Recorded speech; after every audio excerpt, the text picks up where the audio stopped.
Tim Gallaudet talks about underwater submerged objects and a whole lot more. It's time for another UFO news roundup, so get in here. This is Jack with Cosmic Road. I talk about UFOs and the paranormal. Please hit like and subscribe and let me know what you think in the comments below. Okay, here's what Tim had to say. I'm totally convinced that we're experiencing a non-human higher intelligence. By the way, there's non-human intelligence all around in the ocean, especially when you look at marine mammals like whales and all that. But this is non-human higher intelligence, and they, of course, are possessing craft, vehicles, whatever that can do things we can't explain. And with technology we can't explain, and with laws of physics that are not what we know them to be, obviously. So, and I am completely convinced because I know the people who were in the government programs, the legacy programs that oversaw both the crash retrieval and just the analysis of U.A.P. data. So that I'm very confident in these people, former intelligence, former DOD, and we are working as a team behind the scenes to advance disclosure, a controlled disclosure, mind you, as was put forth in the Schumer Amendment. Well, I'm totally convinced. So yeah, there you go. Very fascinating stuff. And it's really interesting that he talks about crash retrievals in the same breath as talking about underwater submerged objects, USOs. I wonder if there have ever been any crash retrievals of USOs. I reported just yesterday of an event that happened where there was some military divers, and they, I may be getting the details wrong, but I think they were military divers that saw beings repairing a craft underwater. They were repairing a USO underwater. So if there are malfunctions, or could there also be crashes, or derelict spacecraft or transmedium craft underwater that could be retrieved by crash retrieval teams? Interesting food for thought, right? Interesting food for thought. Another arena, possibly. Yeah, just speculation for crash retrievals. But there you go. Timothy Gallaudet beating the drum for USOs. Obviously, a huge part of the phenomenon and an important part of the mystery behind the phenomenon. Hopefully, we're going to get some more details when Richard Dolan's book comes out. It's a book that Richard says has really changed the way he thinks about the phenomenon. So I can't wait for that book and about more juicy insights into USOs. All right, what do we've got next in no particular order? Have you ever heard about rainbow bodies? Rainbow bodies are super fascinating, and I've done some research on this, and it seems to be a thing. This from Jason Wild. This phenomenon is reported to occur at or after the death of a highly advanced spiritual practitioner. Their physical body is said to shrink and disappear, leaving behind hair and nails, accompanied by rainbows and lights, signifying their attainment of the highest spiritual realization. And it's actually super creepy when you see pictures of these guys shrinking, to the point where they can fit in an igloo at the end of their life. Their bodies just shrinking and just evaporating. And yeah, there's actually pictures and stuff of this and witnesses, and it's creepy, but at the same time, it's really cool and magical and beautiful in a more abstract sense. But yeah, people, these Tibetan masters can turn into rainbows when they die. Pretty crazy. Okay, General Gregory M. Gallaudet. I don't know, guys. I don't know. People were giving me a hard time the other day for not being able to pronounce that name. Gallaudet? I don't know. Okay, that's all I'm gonna do. Okay. Who took over as NORAD Northcom commander on February 5th, 2024, appearing before the U.S. Senate Armed Services Committee on March 14th.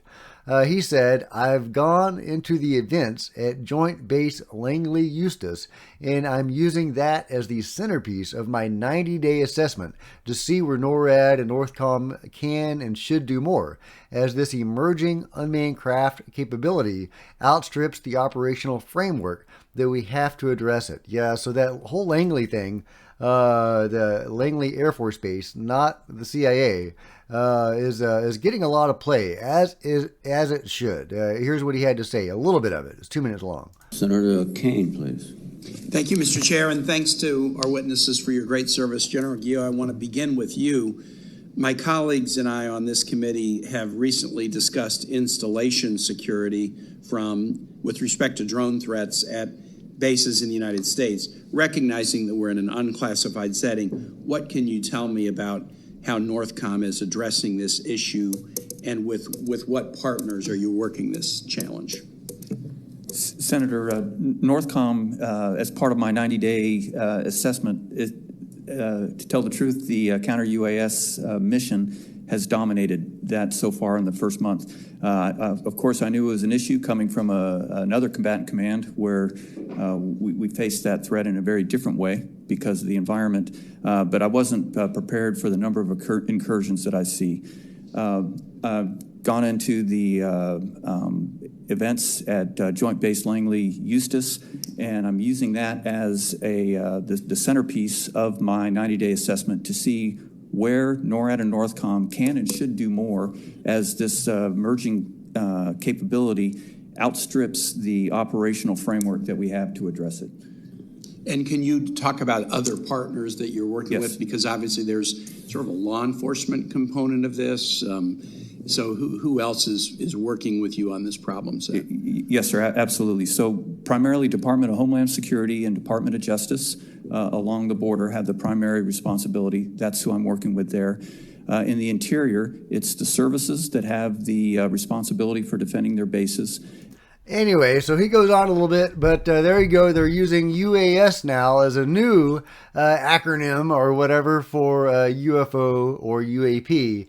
Yeah, they don't want to say UFO, so they use unmanned aerial systems. But they are having these incursions all over in half for a long time. Not just stationary places, but on in war fleets. The Nimitz, you could say that was something similar to that, right? In the Roosevelt, all those encounters. These UFOs are interested in our stuff. Robert Shipe, Dr. Robert Shipe, has also proven that they're interested in other objects or beings as well. Any airborne object over 150 feet will get their attention, he has found. And I think that's super fascinating because they will buzz not just helicopters and planes, but also birds and other balloons and anything in the sky. They will buzz. They're interested in what is going on. So is that a survey kind of thing, a recon thing? What are they doing? What are they doing, guys? But they are definitely especially interested in our military bases and assets. And, is it just recon? Are they letting us know that they know what we're doing? I don't know, guys. I don't know, but I'm glad to see it getting more play. I'm glad to see more people talking about this, even if they have to couch their words and talk about UAS instead of UAP or UFO. So a little annoying, but they are talking about it. Okay. Meanwhile, is this a giant wolf? Is this of the sort of like dire wolf they're seeing at Skinwalker Ranch? What is that?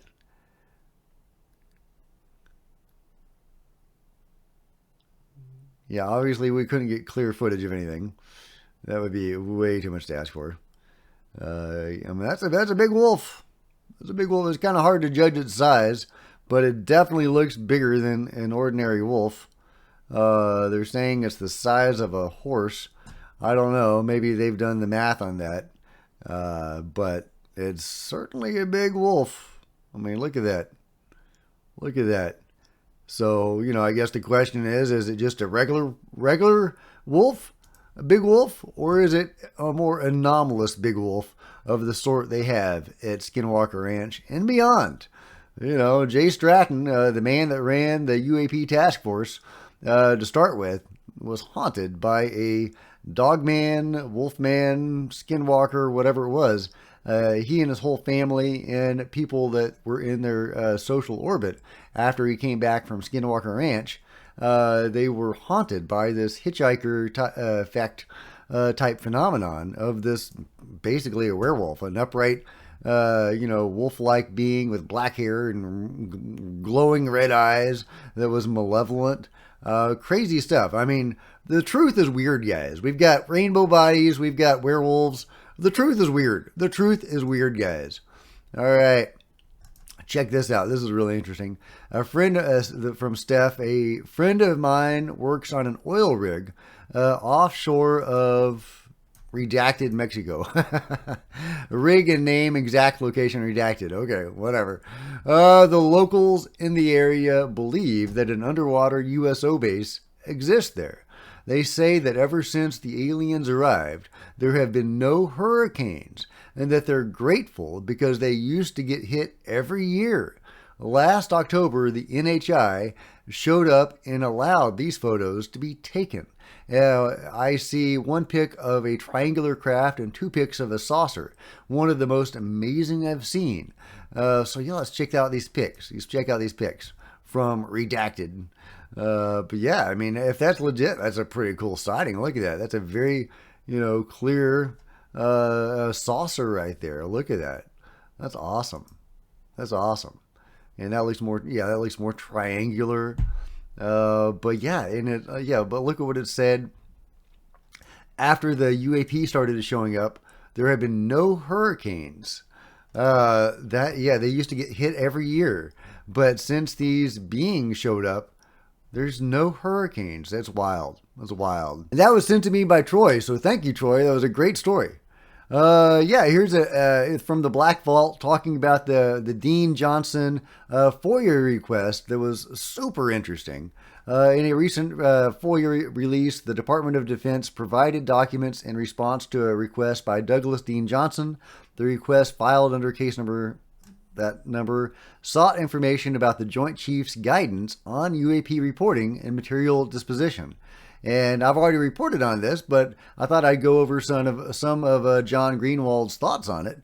Among the noteworthy aspects he saw, an introductory paragraph states, the U.S. government has observed UAP in or near the territory and or operating areas of the United States, of its allies, of its adversaries, and observing, identifying, and potentially mitigating UAP has become a growing priority for U.S. policymakers, lawmakers, and warfighters.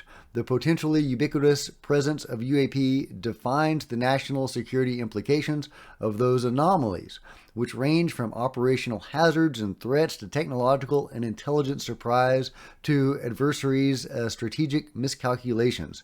It is imperative that DoD provide UAP incident, incursion, and engagement, reporting data and material for the department's detection and mitigation of potential threats, exploitation of advanced technologies, and informing policymaker and warfighter decisions. And John goes on talking about other things that he picked out of the report. And really, really interesting stuff that more and more people are talking about these incursions, to use a word, into United States airspace and military bases, and potentially even being a hazard to aerial objects. Our planes and helicopters. Really interesting that this is getting more and more traction and more play, as it should. It's, whatever gets them in the door, guys, whatever gets them talking about it. I hate to go with the threat narrative thing, they're a danger to our stuff, but, it is at least getting them talking about it, even if it may be on the wrong footing. I hate to start off on the wrong footing, engaging the mainstream government aspects of it, but, it is possible that some of these objects could pose a risk to our people. So it's not wrong to look at it that way, but it's kind of unfortunate. But at least they are talking about it, and that's a good thing. Okay, now a lot of people are talking about Dan Sherman, and I reported on Dan Sherman before. Really interesting, fascinating information from his book. all about, Project Preserve Destiny. Really interesting stuff. But to go over a little bit of it, and I may have more to share later, from David Haith. A U.S. Airman Dan Sherman was taught at the National Security Agency telepathic contact with aliens to establish an emergency network for world leaders in the event of a coming electromagnetic communication blackout. In a new interview prior to a UK conference, he claimed this was the reason for his training as part of Project Preserve Destiny. His story is that while pregnant with him, his mother was abducted as part of a joint human-alien agreement. And that may sound fantastic, but of course, people being abducted all the time, that people get abducted all the time. The hybrid program is real, and, it wouldn't be out of the question in my worldview for them to be tinkering with the next generation. I think that's a thing. I think that's a thing, guys. I think that's a thing. But his DNA was manipulated to facilitate telepathy. And here is a few seconds of him talking. But they did tell me that the entire reason for the PPD project was to create this network of communicators throughout the world so that in the event of an electromagnetic communication outage in the future, which they say is going to happen, the world's leaders and the movers and shakers, they would still be able to communicate even though all communications have ceased. Right. So that leads me to believe that unless it's highly inefficient, that we could do it between intuitive communicators, but I don't know that. Maybe at a later point, if I hadn't gotten out of the military, maybe I would have graduated to that type of scenario, but I never did. Okay, super fascinating. So, another apocalyptic event prophesied by the beings, and they are planning for this apocalyptic event. Maybe not quite apocalyptic in this case, but some sort of electromagnetic blackout where we couldn't communicate with each other through means of electricity. I mean, that's pretty dire. That's pretty dire. I don't know if it's quite apocalyptic, but it may be as part of some sort of a bigger event. I don't know, but it doesn't sound great. It doesn't sound great. There's all sorts of stories. The beings tell people, and sometimes show them stuff, creating hybrids and, putting them in giant caves or warehouses, or, motherships, to wait until the apocalypse and then they will inherit the earth, or, even Bigfoot. That's one story from Bigfoot, that they are, here to prepare for, the day when humans will no longer be custodians of the planet. You hear all these dire things, and then there's another version of this account from Dan Sherman, where the beings are preparing for some sort of electromagnetic blackout, or some sort of communication blackout, and they are getting these telepathic people to help them prepare for that. So who knows if that's true. But it's definitely, part of an overall picture that the beings are talking about and they seem to be trying to get this narrative out about, the end of days or the end of, humanity's custodianship of the earth. And they get this out in different ways. Is any of it true? Are they just trying to scare us? I don't know, guys. I don't know. I hope they're just trying to scare us and wake us up. But let me know what you guys think. All right. Check this out. Mexico. This is from BBC. This is from the South American or Mexican BBC. Mexico City believed to be protected by aliens. What? This is crazy. Guys. While on a couch in a simple cafeteria in Ciudad Madero, a man invites me to meditate to see UFOs. On television, Bob Marley sings, "I Shot the Sheriff," and behind the bar, a woman prepares a Frappuccino.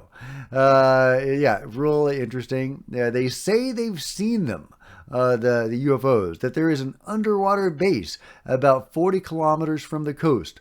Who saw their ships, spheres, triangles, lights, that they saw things, and they say it openly. and it goes through the story of witches and virgins. Wow. But yet that there are beings associated with Mexico City and that they are protecting it. That is a crazy, crazy story.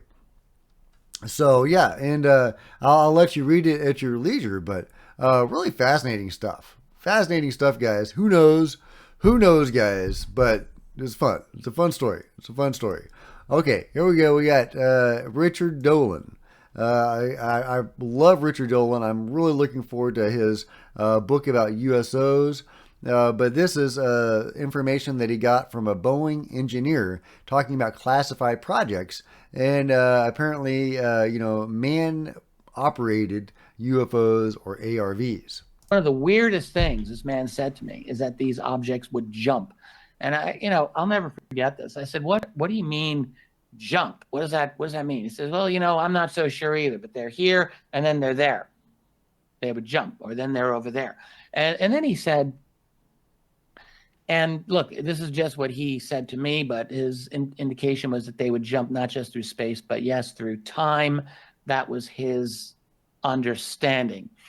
He went further, actually, and said to me that this was essentially a dangerous process for the pilots, that it didn't always work out well for the pilots of these craft in terms of their physical health or even their psychological health. So all very interesting. I'll be the first to say, yeah, this is just one guy's testimony. Is it true? Well, I wasn't there any more than you were. One of the Yeah, I certainly wasn't there, Richard. But wow, a fascinating testimony from this Boeing engineer talking about ARVs and the effects on the pilots that operate them, and the idea that these things can move through time, which is something that I've talked about numerous times on the channel. That's just where the research goes. That these things can kind of go out, and there's different ideas about it, but when the beings operate their craft seem to be able to go outside of this dimension, outside of this reality, or this set of dimensions anyway. So they can go beyond the layer of time. If time is the fourth dimension, well, they can go to the fifth or sixth or whatever dimension. So they can go outside of time and they can pop back in anywhere, theoretically. And now it's sounding like Richard Dolan is saying that, Richard Dolan is saying that this Boeing engineer is saying that we have the same capability with our UFOs, with our ARVs, our alien reproduction vehicles. I guess that's just how the technology works. Once you've got this technology and you can do these fantastic things, that's just what's possible. So apparently it has bad effects on the pilots, though. So I would love more information about what effects it has on the pilots when this is happening to them. Apparently they survive, but maybe there's some bad effects. Now, is this why we need psionics to interface with this technology? I would love some more information about that, tying in with the Michael Herrera information. But either way, super fascinating. If they are capable, if the control group is capable of transcending time, what do you think what they're doing with that? What do you think they are doing with that capability? Maybe they haven't gotten it to work very well because of the effects on the pilots and they don't do it. But maybe they do. I don't want the control group time traveling, guys. I don't want anybody time traveling because that just screws everything up. It makes everything so hard to understand.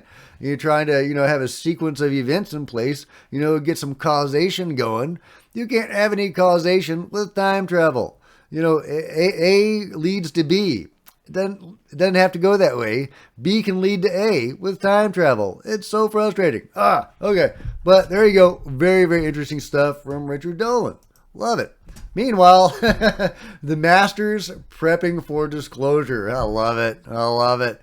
Oh, look at that. We got Leslie Kane. We got Gary Nolan, George Knapp, Jeremy Corbell, Chris Mellon, and David Grush. Where's Lou? Oh, there he is. There he's in the window. being cool. He's too cool to dress up in karate pants. Love it. Love it. He's got a cigar going. All right. Well, let me know what you think about that and everything else covered today in the comments below. And if you've enjoyed this video, please give me a big thumbs up. I sure appreciate it. Smash the subscribe button and the bell to be notified of future videos. You don't want to miss a thing. Join me on social media. There's Facebook and Twitter and Discord links below. Love to see you guys there.